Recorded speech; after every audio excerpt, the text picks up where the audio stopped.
a préparé un banquet d'alliance pour mieux se livrer et partager sa vie.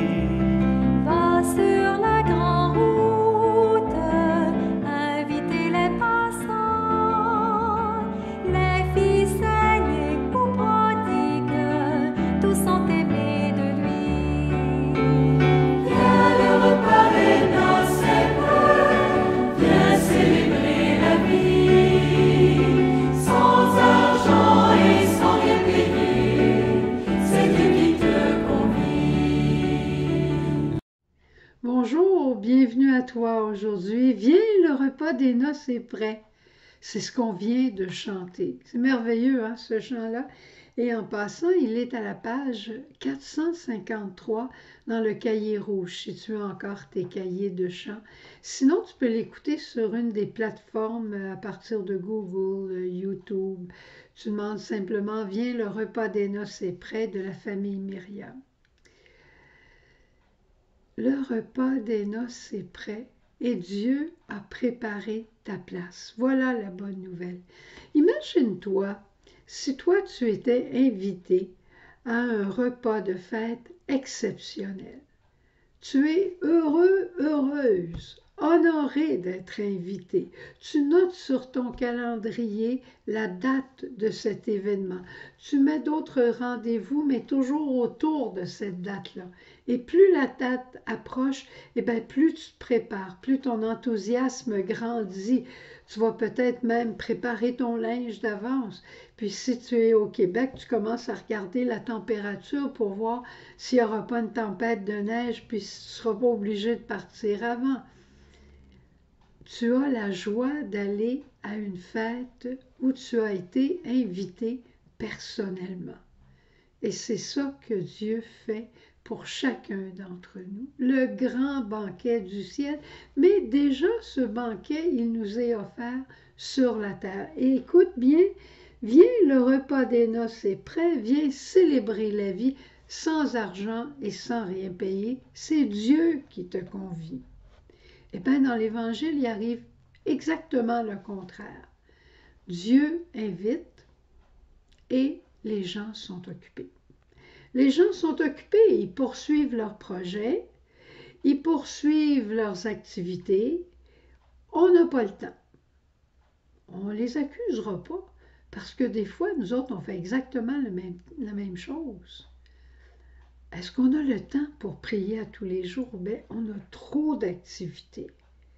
Est-ce qu'on a le temps le dimanche d'aller à la messe où Dieu nous invite pour se donner à nous avec son corps et son sang? Ou bien on a du magasinage, un match de hockey, du ménage à faire? On est comme ça. Mais Dieu ne se fatigue pas. Il est l'hôte. Il est l'hôte généreux, nous invitant gratuitement.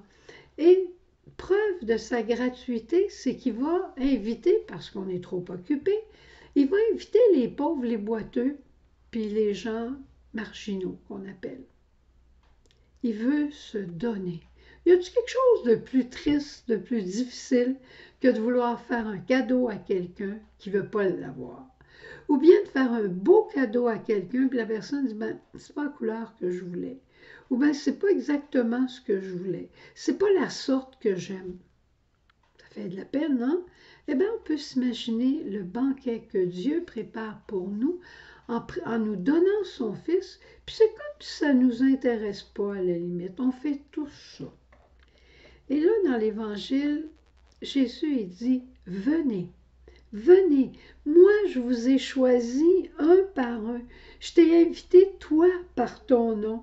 J'ai dressé la table pour toi. Et je te promets l'Esprit Saint pour réveiller ton enthousiasme. Pour avoir l'Esprit Saint, il faut le demander. Pour prendre sa place, il faut juste y aller. Pour savoir qu'on est choisi, il faut juste se tourner vers Jésus et on comprend dans la relation personnelle avec lui qu'on est vraiment des choisis. Et tout est prêt. Jésus est prêt à la rencontre avec toi. N'attendons pas la grande rencontre de la fin qui va arriver, c'est certain. Mais il y a tellement de rencontres à tous les jours que le Seigneur nous propose. Puis, il t'invite, ta place est là. Tu sais, des fois, on a l'impression qu'on arrive à l'improviste chez quelqu'un, puis là, tout le monde se tasse à la table pour nous laisser une place. C'est super gentil. Mais quand tu arrives en quelque part, puis ton nom est là, puis la place est vide, tu comprends qu'on t'attendait pour le vrai. Eh bien, c'est ça dans le cœur de Dieu. Il y a une place pour toi qui n'est pas pour personne d'autre. Et Dieu veut vivre un banquet d'alliance avec toi dans l'intimité chaque jour dans ta prière personnelle, que ce soit 15 minutes, une demi-heure ou une heure. Dieu veut te rencontrer dans une oraison, un cœur à cœur personnel. Il y a aussi la rencontre avec Dieu, une rencontre d'alliance dans les actes de charité. As-tu déjà fait l'expérience, je suis certaine que oui, que quand c'est toi qui vas aider quelqu'un, tu reçois plus que la personne que tu es allé aider? En tout cas, c'est l'impression qu'on a. C'est exactement ça. Pourquoi? Parce que c'est Dieu que tu rencontres. Et Dieu, tu ne pourras jamais égaler son don. Tu vas te donner et Dieu se donne à toi encore davantage. Et ben là maintenant, il me reste à te dire un mot sur le banquet eucharistique. Le banquet eucharistique. Le Père a envoyé son Fils pour nous nourrir à même son corps et son sang. Allons-nous lui dire le dimanche, je suis trop occupé?